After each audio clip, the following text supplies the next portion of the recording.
Hi guys, I wanted to just tell you kind of a quick little story. It's late at night and I'm just getting home. That's why I like tired.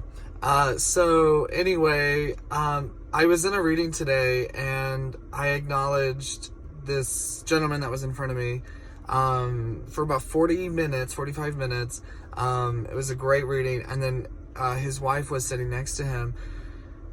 And the energy started to shift and things started to shift, and I knew that they were trying to communicate on her behalf, and I was just like, okay, they're showing me, do you have a sister?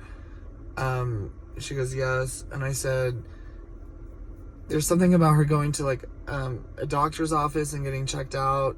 She goes, well, she just had a doctor's appointment. She has diabetes, and so she's always going to the doctors. I said, okay. And then there was something else that was said, and I can't remember. And then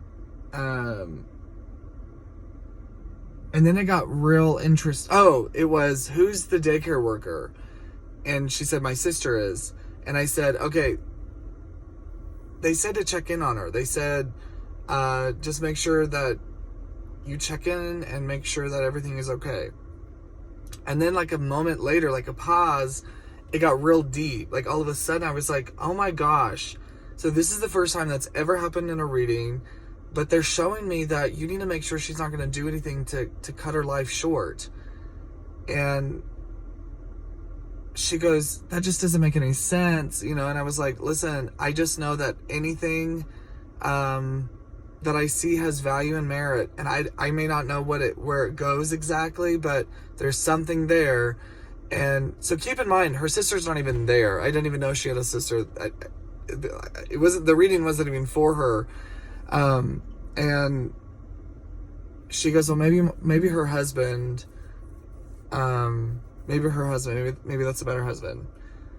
Well, then she texted me and she said, I told my sister about the reading, and she told me her ex-husband just told her this morning that he was thinking about ending his life and that he needed help. So I was like, this is about knowing that your loved ones and your spirit guides, they don't want us to end our lives early. They're constantly telling me to remind somebody of their purpose. And they have told me and showed me people's journeys where they thought about life, like they thought life would be better if they weren't breathing, to remind them that they're like the purpose for them to be here. And I just love it. I love it. I'll be honest with you guys, like being in the state of Oklahoma and like this biggest Bible Belt ever has been one of the weirdest places to navigate, having this ability or gift or connection, because we're just so born and raised to think that this is demonic and this is like devil and dark. And like, did you guys just experience that story? I mean, what part of that is dark, you know? And it's like, we're shedding light. We're like bringing awareness to parts of people's lives that could ultimately save them. Like, professional mediumship is great. Like, you have to remember, professional mediumship, like that's what I'm calling it, because it's just like anything else. It's just frowned upon, but it's like, it helps so many. So I just think it's awesome, and I had to share. So anyway, I'm gonna go to bed. I'll talk to you guys later.